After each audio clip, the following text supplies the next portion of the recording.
Hello hello et bienvenue pour un nouvel épisode du podcast La Réunion des Vulves. Alors cette semaine, j'avais envie de vous parler de pourquoi est-ce que c'est si important d'écrire et de juste prendre une feuille, un carnet, peu importe, un stylo et de poser ces mots sur du papier ou sur un écran ou quoi, mais sur papier c'est totalement différent. Si t'es pas encore abonné, hésite pas, je sors un nouvel épisode toutes les semaines, donc tous les vendredis plus précisément, sur cette chaîne, et une vidéo YouTube une fois par mois. De plus, si tu me connais pas, moi je m'appelle Clémy, je suis multipassionnelle, j'adore toucher à plein de choses. Je fais aussi du coup des vidéos sur YouTube comme je te l'ai dit. Je partage du contenu sur les réseaux sociaux et donc à côté de ça, j'écris aussi, j'ai écrit un livre. Il est dans ma bio et sur Wattpad, tu peux le lire si t'en as envie.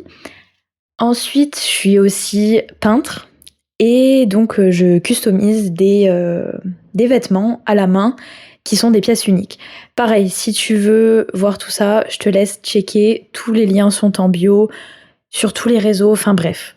T'as tout ce qu'il te faut si ça t'intéresse. Revenons-en au sujet du jour, qui est pourquoi c'est si important d'écrire. Alors, il y a énormément d'avantages à l'écriture, puisque ça aide à l'entretien de la mémoire et ça peut aussi libérer certaines tensions et certains traumatismes qui peuvent être restés ancrés. Ensuite, ça peut aussi nous aider, par exemple si c'est de l'écriture, un peu du journaling, le truc qui était très tendance et tout, que toutes les influenceuses ont fait là. Enfin franchement, moi, perso, je sais pas toi, mais moi j'ai testé, ça me convient pas du tout. Écrire 3 phrases de gratitude chaque matin, désolée, mais j'ai autre chose à faire. Je préfère me regarder dans le miroir et me dire ces phrases face à face, tu vois? Ou écouter des affirmations justement qui, justement peuvent t'aider à vraiment changer un peu ton mindset et tout ça. Je ferai d'ailleurs un épisode sur les affirmations parce que franchement j'ai testé et sur moi ça a marché de fou. Donc voilà. Enfin bon, il y a plusieurs types d'écriture, mais ça j'y reviendrai juste après. Je voulais aussi parler des inconvénients justement qui étaient par rapport à l'écriture puisque comme toute chose, il y a les points positifs et les points négatifs. Donc on va dire au niveau des points négatifs, c'est surtout que il faut consacrer un temps, il faut bloquer un temps dans sa semaine, dans sa journée pour pouvoir écrire. Et j'avoue qu'en fait une journée c'est assez court, 24 heures, sachant que t'es réveillé environ 12 à 15 heures. Et c'est vrai que on n'a pas tous forcément le temps de se poser tous les jours pour écrire, ce que je peux comprendre. Mais en tout cas, tout dépend le type d'écriture que tu as envie de faire, mais ça peut te prendre juste 5 minutes par jour. Alors, enfin, sauf si t'as envie d'écrire un livre et que c'est possible 5 minutes par jour, mais ton livre, tu vas pas mettre 6 mois à l'écrire, tu vas mettre 10 ans, tu vois. Aussi, il peut y avoir le syndrome de la page blanche. Donc ça, c'est valable surtout pour les auteurs, mais pas que. Genre aussi pour les personnes qui veulent juste faire de l'écriture intuitive, de l'écriture, libre en fait. Il peut y avoir vraiment un blocage là-dessus. Mais en soi, c'est juste mental puisque ça se surpasse à force d'essayer. Et c'est comme tout en fait. Au début, tu commences quelque chose, t'es nul, ce qui est normal puisque t'es au niveau 0. Et en fait, plus t'avances, et du coup, plus tu grimpes l'échelle, et donc après, t'avances de 5%, de 8, de 10, de 15, etc., etc. Et au final, tu te retrouves à être bon dans ce domaine.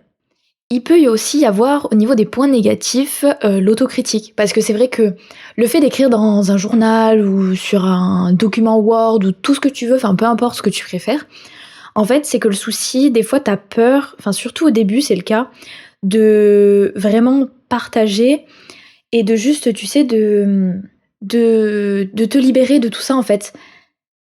Et d'être franc avec ce journal, ce papier, cette chose. Des fois, t'oses pas dire les choses franchement et en fait, bah, plus tu travailles et plus ça vient facilement et plus t'en as rien à faire littéralement, juste t'es là en mode: «Je m'en fiche, de toute façon personne lira ça» et au pire des cas, même s'il y a quelqu'un qui le lit déjà, pourquoi il lit ça en fait? Qu'est-ce que tu fais mec? T'es où là? T'es dans le carnet de telle personne, genre, qu'est-ce que tu fous? Va écrire ton carnet et fais pas chier. Et après, t'as vraiment aussi, heu, Bah, comme je disais, cette autocritique qui peut arriver et de dire: «Non mais je vais pas écrire ça, ça se dit pas. Non mais c'est pas cool et tout, je peux pas dire ça et tout». Mais après c'est ton journal, c'est ton carnet, c'est à toi, tu vois? À partir de ce moment-là, c'est comme ta personnalité, enfin toi en tant que personne, tu as ton cerveau, il y a des choses que tu sais que tu dis pas, tu vois? Ton jardin secret et ben ça peut juste être une expansion de ta conscience et qui peut justement t'aider à te libérer de tout ça puisque, au bout d'un moment, quand on garde trop les choses en tête, bah, c'est dur. Genre, c'est comme si tu sais que tu as ta liste de choses à faire et que juste tu vas rien dire et tu vas pas, enfin, tu vas pas la noter, tu vas juste garder ça en tête, bah, tu vas oublier des choses et bah, là, c'est pareil et après, du coup, ça finit dans l'inconscient et cetera. Enfin bref, du coup, ça peut créer des trucs, des blocages et tout. Bref. Après, ce qui peut être valable pour des écrivains ou enfin des auteurs intensifs, vraiment, je pense à Marc Lévy ou Guillaume Musso. Après, je sais pas, je les connais pas et peut-être que c'est le cas ou pas du tout, j'en sais rien.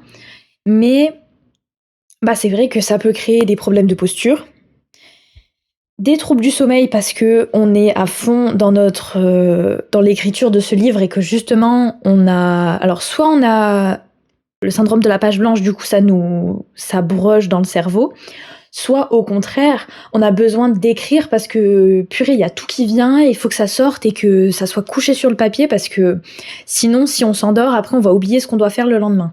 Ce que je comprends tout à fait puisque encore une fois, je le répète, j'ai moi-même vécu l'expérience d'écrire un livre et franchement, j'avoue que des fois, je me couchais genre vers 4 heures du matin parce que j'étais tellement inspirée que juste, bah, des fois, tu as besoin de faire ça. Et c'est OK, c'est pas grave, genre bon, même si tu dois travailler ou aller en cours le lendemain, c'est vrai que c'est compliqué, mais écoute, au bout d'un moment, il y a l'imagination, la création, la créativité, tout est là.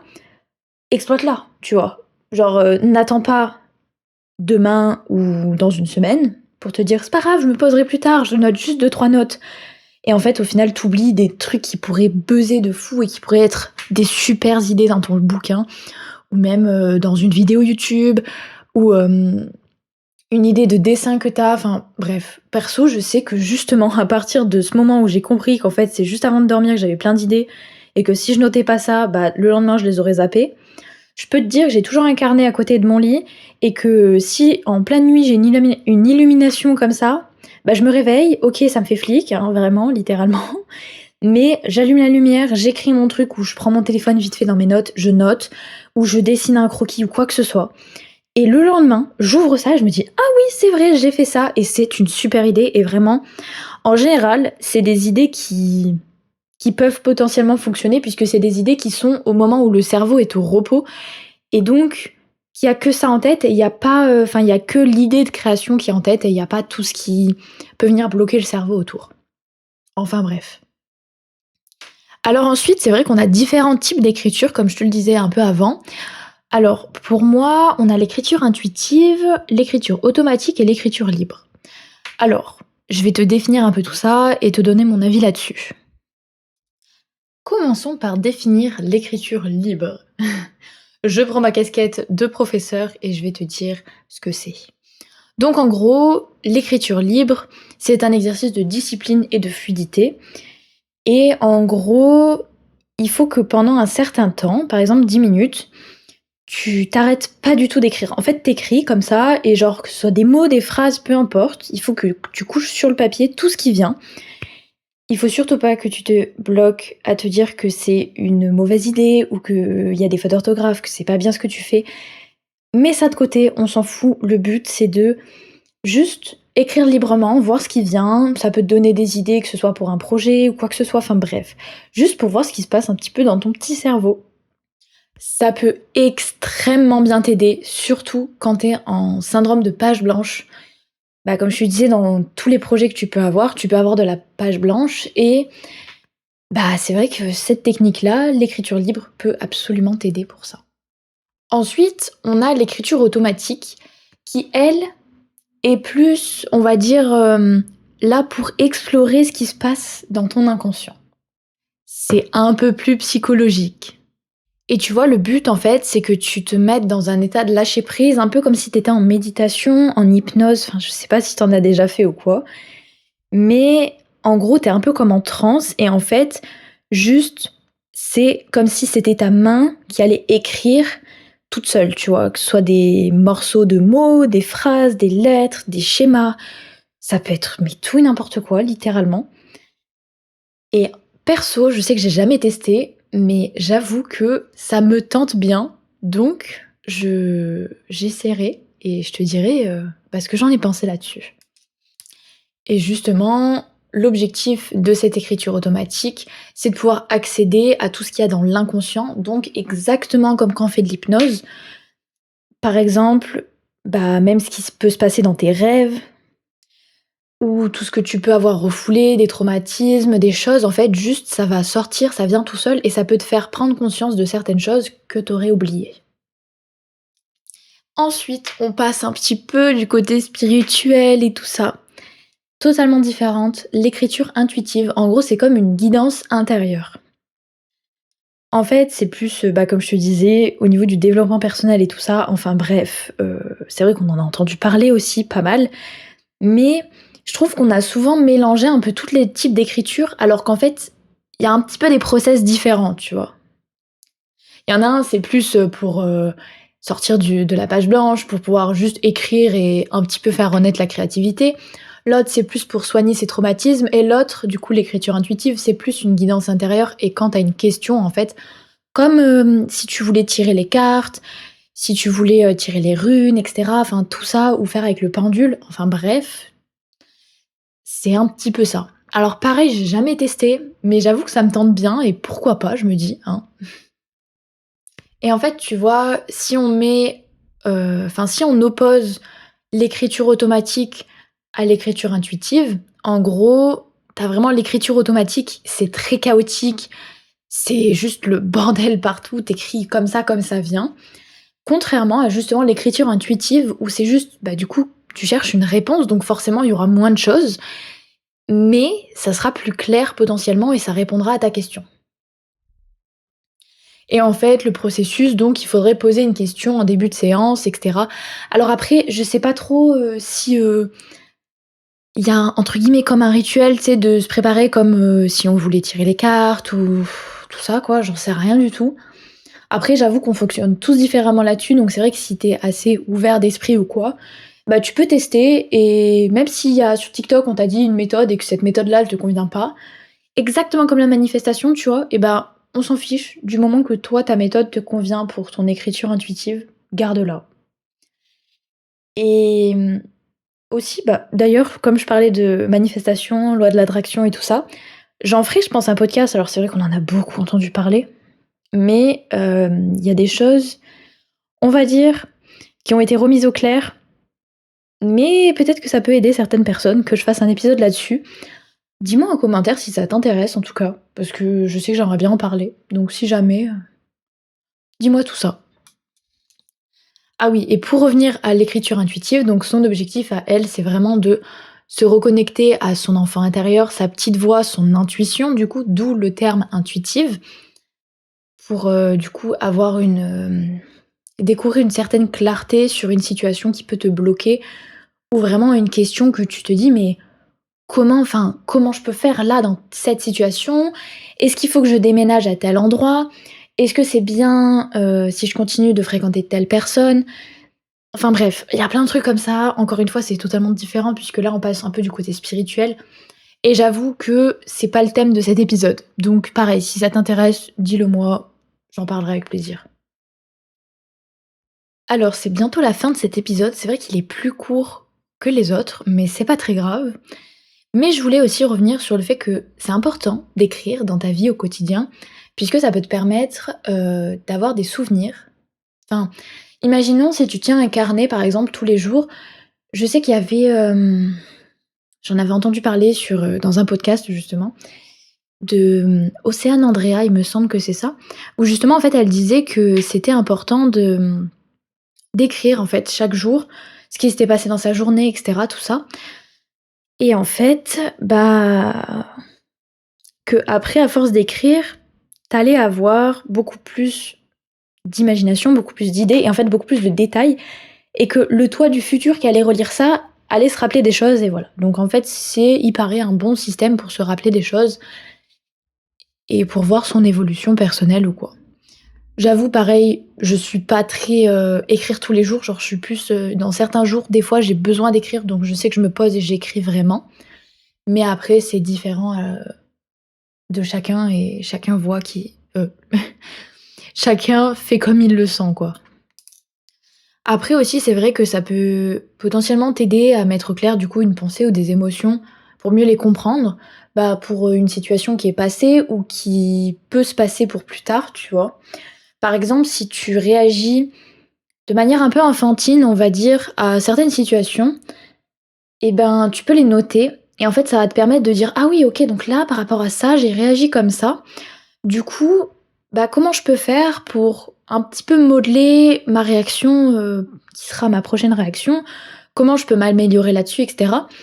Puisque ça me fait penser aussi à autre chose, mais on n'est jamais, figé. En fait, on est toujours en mouvement, il y a toujours, de l'énergie et cetera et en nous, on va dire que on a toujours les points positifs et les points négatifs, comme le féminin, le masculin et cetera, tout ça, tout ça. Mais ah oui, donc c'est les défauts et les qualités d'une personne. Donc on a tous des défauts, des qualités, ce qui est logique, hein. Mais en gros, il y a quelqu'un qui m'a dit que les défauts, bah, tels qu'on les voyait, c'était pas vraiment, comme ils étaient. En fait, ils sont toujours modulables si enfin, c'est toujours une façon de t'améliorer, tu vois, quand tu as des défauts. Et donc, si tu travailles là-dessus, bah, via le développement personnel, via prendre conscience de soi, des choses que t'aimes, à te connaître et tout ça, en gros, bah, plus tu travailles ça et plus tu te concentres sur travailler tes défauts aussi et donc en fait, plus tes défauts peuvent devenir au final des qualités ou réduire en tant que défaut, tu vois? Par exemple, s'ils étaient à 50, ils peuvent passer à 20. Voilà, à force de les travailler et cetera. Je sais pas si c'était très clair. J'espère vraiment, en tout cas. Après aussi, bah, comme je te disais, perso, je sais que j'ai une imagination qui est débordante, mais vraiment ça ne s'arrête jamais et que, bah, si je pose pas ces mots-là sur le papier, ça peut me poser problème, on va dire, puisque, bah, je garde tout en tête et qu'en fait après j'ai trop d'idées et je sais pas si ça te le fait des fois, si ça tu trop d'idées aussi, mais des fois j'ai l'impression que ma tête elle va exploser, tu sais? Genre, comme si t'avais une bombe à retardement et que vraiment ça gonflait, ça gonflait, ça gonflait et tu sais, c'est la cocotte minute genre. Donc voilà, écoute après encore une fois on est tous différents donc voilà. D'ailleurs, ça peut aussi, bah, si t'écris un livre par exemple, tu peux, avoir envie de travailler et de transmettre des émotions à travers un personnage que tu écris ou, des en fait, juste de transmettre des choses, des connaissances, même des choses que tu as apprises, en fait, dans ta vie et de vouloir les transmettre via un personnage et donc, via la lecture d'un lecteur. Bon, sur ce, je vais arrêter de blablater pour cet épisode, on arrive déjà à la fin. Je voulais te remercier d'avoir écouté et je voulais te dire à la semaine prochaine pour un nouvel épisode. Je ne sais pas le thème, hein. Ne t'attends pas à savoir le thème, je n'en sais rien. Mais voilà, donc je te fais des gros, gros bisous. Hésite pas à t'abonner, à mettre une petite étoile si tu sur Spotify et à liker le podcast si tu sur YouTube. Et je te fais des gros bisous et je te dis à la semaine prochaine. Bisous, bisous!